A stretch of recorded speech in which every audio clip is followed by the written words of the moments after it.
What if the person you lost never truly left? What if, one quiet morning, someone stepped onto your land with the same eyes, the same quiet strength, and everything you thought was gone suddenly felt close again? Asterisk at the heart of Heartland, where memories ride the wind and love lives in every hoofbeat, something impossible is about to happen. Amy Fleming has faced storms, heartbreak, and healing, but nothing could prepare her or little Lyndi for the man they're about to meet. Asterisk, it was a quiet morning on the ranch, the kind of morning that feels almost too still, like nature is holding its breath. The sky was pale blue, washed with the soft gold of the rising sun. Birds called out across the trees, and the horses in the pasture moved slowly, tails flicking, calm and steady. Inside the barn, Amy was brushing a chestnut mare named Daisy, her hands moving in slow, practiced strokes. Asterisk Lyndi sat just a few feet away on a hay bale, her little boots swinging back and forth, a drawing pad on her lap. She was sketching a horse, not just any horse, but Spartan, the one she'd heard about since she was a baby. The pencil moved in quiet lines, but her eyes kept darting up to watch her mom. Something about Amy seemed different today. Asterisk Jack walked in carrying a bucket of feed, his boots thudding softly on the barn floor. He nodded to Amy but didn't speak right away. Instead, he watched her for a long moment, as if reading something in her face. Asterisk, you all right? He finally asked, voice low and rough like gravel. Asterisk Amy paused, resting her hand on Daisy's flank. Just thinking, she said. But Jack knew better than to push. Asterisk the day before, Amy had found an old photo in the attic. It was of her and Ty, one she hadn't seen in years. They were standing by the river, smiling, arms around each other. She had placed it on her bedside table, and that night she dreamed of him. Not in the usual way. This time, it felt real. He had looked older, a little worn, but still him.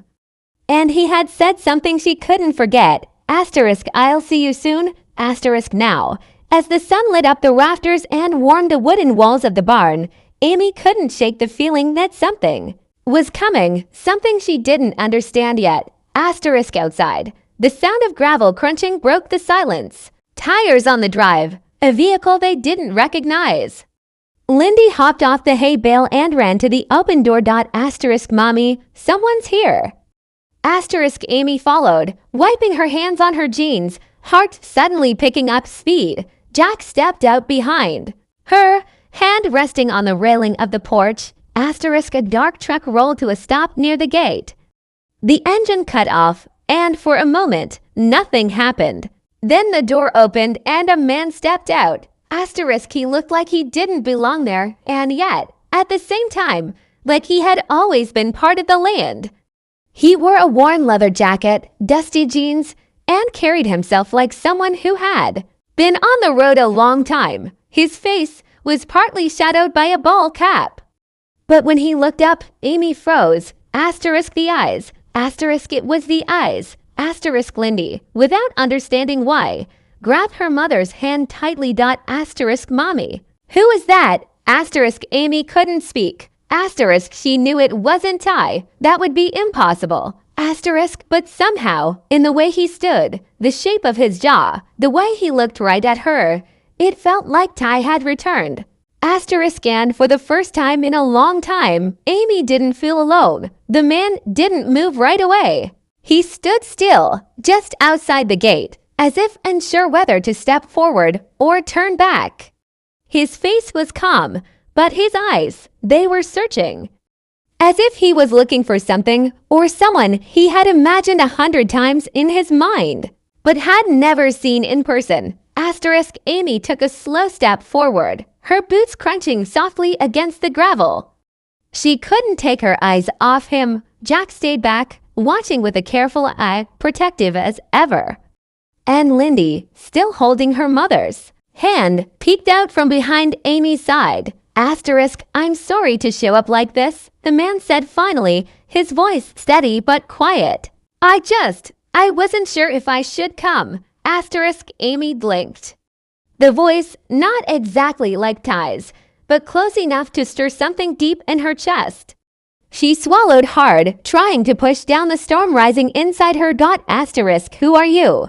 She asked, almost a whisper. The man took a breath, pulled off his hat, and stepped forward just enough for the sunlight to catch his face. He was younger than Jack, maybe in his early 30s. There was a tiredness in his eyes, but also something gentle. Something familiar. My name's Nathan, he said. Nathan Borden, I think I might be related to Ty. The words hit Amy like a wave. She staggered slightly, her hand instinctively dropping to Lyndi's shoulder. Jack stepped forward now, eyes narrowed. What do you mean? He asked, stepping in beside Amy. Nathan shifted, suddenly unsure of himself. My mom, she passed away last year, and before she did, she told me something I didn't know. That I had a half-brother. She said his name was Tyler Borden. She said he came out west years ago. I didn't know where to start looking, but I found his name online, saw pictures, saw the ranch. Amy felt the air tighten around her. Nathan looked directly at her now. I saw you with him in the photos. I know this must be strange. I'm not trying to stir anything up. I just needed to know. Amy stared at him, her throat thick with emotion. The resemblance wasn't exact, but it was enough. The way he stood, the calm in his voice. Even the way he looked at Lyndi, as if something inside him already cared without knowing why. Lyndi tugged at her mom's sleeve. Is he my uncle? Amy looked down at her daughter, heart pounding. I don't know yet, sweetheart. Nathan took another small step forward. I'm not here to replace anyone. I know what he meant to you. I just wanted to see where he lived, maybe meet someone who knew him. Jack's voice was softer now, though still guarded. You came a long way for answers. I did. Nathan nodded, because I've spent my whole life wondering why something always felt missing. And when I learned about Ty, suddenly it made sense. Amy turned, slowly walking toward the porch. Come in, she said. We'll talk. Jack met her eyes. She nodded once. It was okay. Nathan followed them inside, eyes wide as he took in the home. Pictures on the wall, Ty and Amy, their wedding day, a younger Amy with Spartan, Lou holding a newborn Lyndi. Each photo was like a piece of a life Nathan never knew existed. In the living room, Amy sat across from him, Lyndi beside her. Jack stood nearby, silent but steady. Nathan held a small folder in his hands, papers, old letters, and finally, a photo.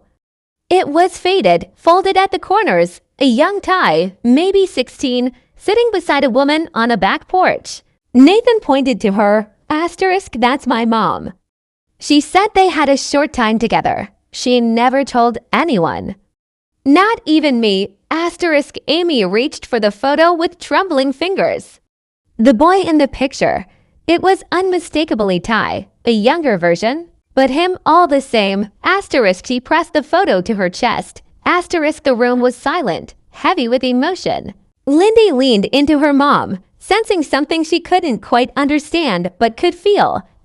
Jack sat down at last, his voice softer now. Well, if what you're saying is true, I guess you've found your family. Nathan smiled, a little shy, a little unsure. That's all I wanted. Just to know where I come from, and maybe, if it's all right, to stay a little while. Amy looked at him, really looked, and saw in him the shadows of someone she had loved with her whole heart. He wasn't Ty, but somehow in this moment, she didn't feel as far away from Ty as she had before. She nodded slowly. You can stay. And just like that, something shifted in the air. A new beginning, one none of them had expected, had just begun. That night, the house was quiet. The kind of quiet that holds more than silence. It held questions, memories, and a weight that had settled softly over everyone, like dust on an untouched shelf. Amy stood alone in the kitchen, one hand resting on the counter, her eyes locked on the photo Nathan had brought. Asterisk the young Ty in the picture smiled in a way that tugged at something deep inside her. She could almost hear his laugh, almost feel the warmth of his hand in hers. The years had passed, but this photo, this moment frozen in time, reminded her that some things never truly fade. Asterisk he turned the photo over. There was something written on the back in a messy scrawl. Me and Jenny O2. Jenny, Nathan's mother. Amy exhaled slowly. That name stirred something faint in her memory. A conversation long ago, maybe, something Ty had said once. About an old friend from his foster care days. Asterisk in the living room, Jack sat with Nathan. The two of them had barely spoken during dinner, but now, with the weight of the day settling in, Jack's guard had softened a little. Asterisk Nathan held a small notebook, worn at the edges. I found this after she passed, he said, voice low. I think it's a journal. Not much in it, but one entry. He flipped to a page and handed it to Jack. Asterisk Jack read silently. The handwriting was shaky but clear enough. Asterisk saw Ty again today. He didn't stay long, just dropped off a letter and said goodbye. Said he was leaving, going west. Said he'd finally found a place that felt like home. Asterisk Jack's hands closed the notebook slowly. He nodded once, more to himself than to Nathan. That sounds like him, he muttered, running towards something. Better. Asterisk Nathan looked down. I always wondered why she never talked about it, why she kept it from me.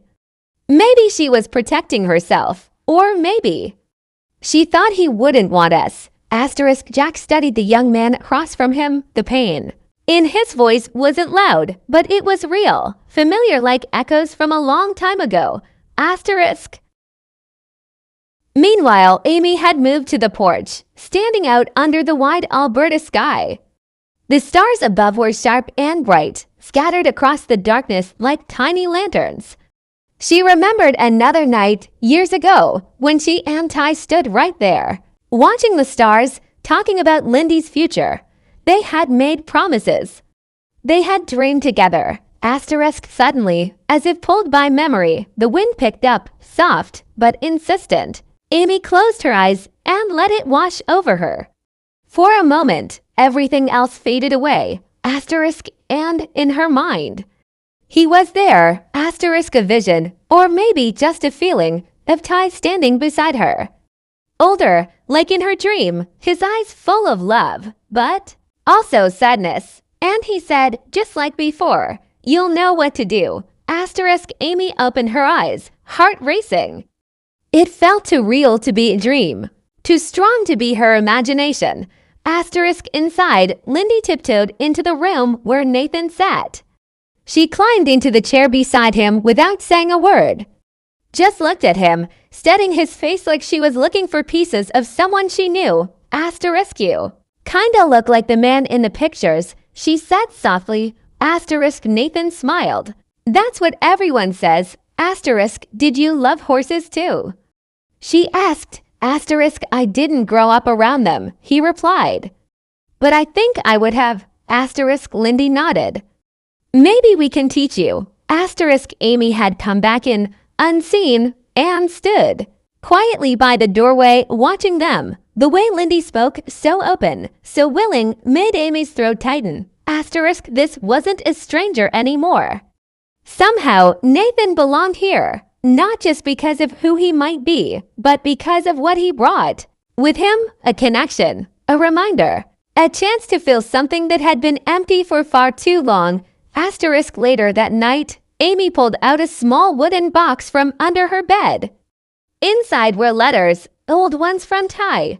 Some she had read 100 times. Others she had never been able to open. Asterisk her fingers hovered over one, its seal still unbroken. The handwriting was familiar, strong, slanted, unmistakably his. It was addressed, for Amy, if I don't come back. Asterisk her breath caught in her chest. She had never opened it, never been ready. Asterisk, but now. Maybe it was time. Asterisk with trembling hands. She unfolded the letter. Ty's voice filled her mind as she read. Asterisk, if you're reading this, it means I didn't make it home. And I hate that. I hate thinking I left you with silence. But I need you to know, I loved you every day. And I loved our girl before I ever held her. If someone comes into your life one day, someone with part of my blood, don't shut them out. Family isn't just who you're born with. It's who you make space for.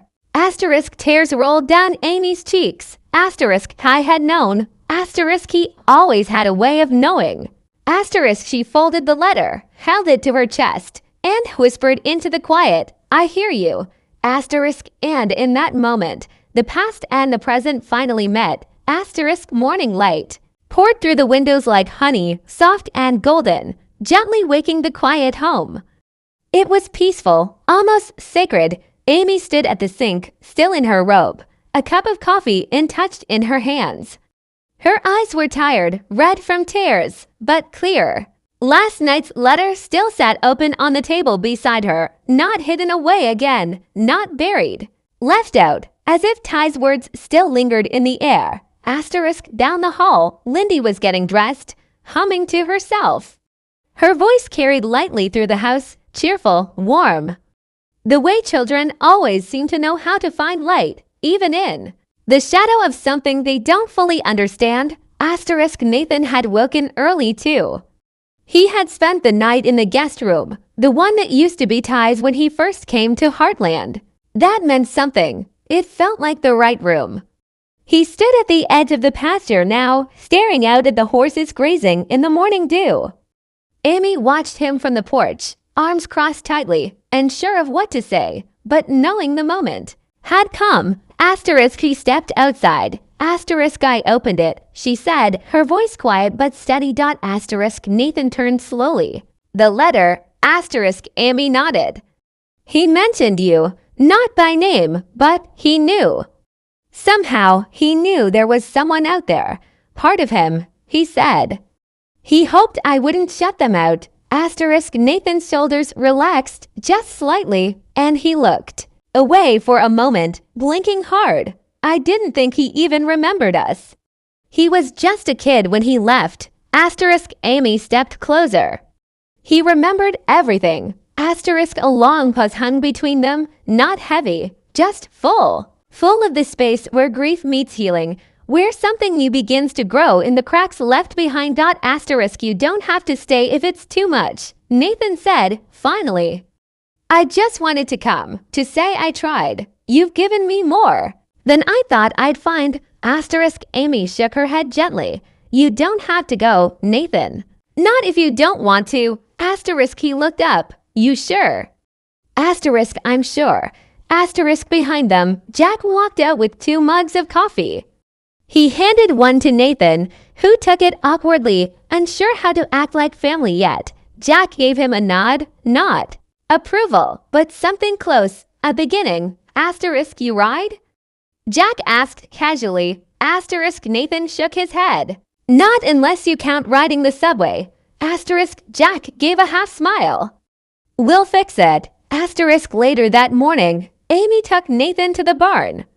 Lyndi came too, buzzing with excitement. She held Nathan's hand without hesitation, pulling him toward. Spartan stalled. Asterisk this is Mommy's horse, she said proudly. Spartan, he's old but still strong, like Grandpa Jack. Asterisk Nathan chuckled. He looks like he's been through a lot. Asterisk Amy ran her hand along Spartan's mane. He has, but he's still here, just like us. Asterisk they brought out Daisy for a short walk around the paddock. Amy led the horse, Nathan at her side, Lyndi skipping ahead. It wasn't a riding lesson, not yet, just a walk. A way to connect. Asterisk as they walked, the conversation turned to stories. Amy told Nathan about the first time she met Ty, how angry and lost he was, and how underneath it all, he had the biggest heart of anyone she'd ever known. Asterisk Nathan listened without interrupting. Every word painted a picture of someone he'd never known, but somehow had always felt connected to. He didn't ask questions. He just listened. And that was enough. Asterisk Lyndi told her own story too, about how she dreams of racing one day, just like Mommy used to. She said she wanted to ride Spartan even when he was slow, just so she could ride with his memories. Amy watched her daughter with love swelling in her chest. Ty would have been so proud. Asterisk by the time the sun was high. They were sitting on the porch together. Amy brought out an old photo album. One by one, she showed Nathan pieces of Ty's life. His time at Heartland, their wedding, Lyndi's birth, the trips they took. It wasn't easy. Every photo still held a sting. But today, she wasn't crying from pain. She was remembering with love. Asterisk Nathan took a deep breath. I never knew him, but seeing all this, it feels like I do now. Asterisk Amy looked at him, her voice soft. That's what family does. It gives us roots. Even when we don't know we have them. Asterisk Lyndi looked up from where she was drawing on the porch floor with chalk. Can we go riding? Tomorrow, all of us. Asterisk Nathan smiled. I think I'd like that. Asterisk Amy didn't say anything. She just reached for his hand and gave it a small, quiet squeeze. It wasn't dramatic. It didn't need to be. It was real. And sometimes that's more powerful than anything else. Asterisk in the distance, the wind carried a soft rustle through the trees like footsteps riding the breeze. Amy looked out across the pasture, heart full. Asterisk Kai was gone. But somehow his presence had never felt closer. Asterisk that evening, the sun dipped low over Heartland, casting a golden glow across the pasture. Long shadows stretched from the trees, and the last warmth of the day clung to the breeze. Inside the house, laughter echoed faintly from the kitchen, Lyndi asking a million questions, Jack teasing Nathan about needing proper boots, Lou chiming in about Heartland traditions. It was ordinary. But that's what made it beautiful. Asterisk Amy sat alone for a moment on the back porch, a quiet space to breathe. In her lap rested the letter from Ty again, folded and worn now, not from age, but from being read over and over in just 2 days. She hadn't hidden it away this time. She kept it close. Like his voice was still here, steadying her. Asterisk she looked out at the fields and smiled softly. There had been a time she thought healing meant forgetting, moving on, letting go, but she'd learned over the years that real healing means remembering, choosing to carry love forward, even when it hurts. Especially when it hurts. Asterisk Nathan joined her a few minutes later, sitting quietly in the wooden chair beside her. He didn't speak. He didn't need to. They both stared out at the land in silence, connected not by history, but by something deeper. Understanding. Asterisk Amy broke the silence, voice low. Asterisk you don't replace people, you know? You never could, but you've added something to this place. Something we didn't know we were missing. Asterisk Nathan looked down. I don't want to take anything from him. I just wanted to be part of something that felt real. Asterisk Amy turned to him. You are. Asterisk. A long pause passed between them, the kind that didn't need words to fill. It was peace, not the loud kind. The quiet kind that finds its way into your chest and makes it easier to breathe. Asterisk inside, Lyndi was at the kitchen table, drawing again. But this time, it wasn't a horse. It was a picture of the porch. Of Amy, Nathan, and Jack, she labeled each with her careful handwriting. And next to Nathan, she wrote, Asterisk Uncle. Asterisk Lou leaned over her shoulder. That's beautiful, she said. Do you like having him here? Asterisk Lyndi nodded quickly. It feels like we got a piece of Daddy back. Asterisk Lou didn't answer. She just pulled Lyndi in for a quiet hug. Asterisk outside, Amy handed Nathan a folded paper. There's more here if you want to stay, work, riding, help on the ranch. It's not easy living, but it's honest. It's what made Ty the man he became. Asterisk Nathan took the paper without opening it. I don't need to read it. I already. No, I want to stay. Asterisk Amy smiled. Then welcome to Heartland. Asterisk, as the last light of day faded behind the trees, the camera would linger. If this were a scene on screen, on the stillness, on the faces, on the land itself, because Heartland isn't just a place, it's a feeling. It's what happens when love survives loss. When people keep showing up for the land, for each other, for the memories that refuse to die. Asterisk, Ty might be gone. Asterisk, but his story didn't end. Asterisk, it carried on, in Lyndi's laughter, in Amy's strength, in Jack's quiet wisdom. And now in Nathan's new beginning. Asterisk, and that is the heart of Heartland. Asterisk, asterisk, some stories don't fade. They just change shape. Ty's memory lives on in the choices his family makes, in the people they welcome, in the love they keep alive. Season 19 begins not with an ending, but with a return to roots. A return to the truth. Family is more than blood. It's the people who come when the heart calls. Asterisk, thanks for watching. Make sure to like, share, and subscribe if you want more Heartland moments just like this.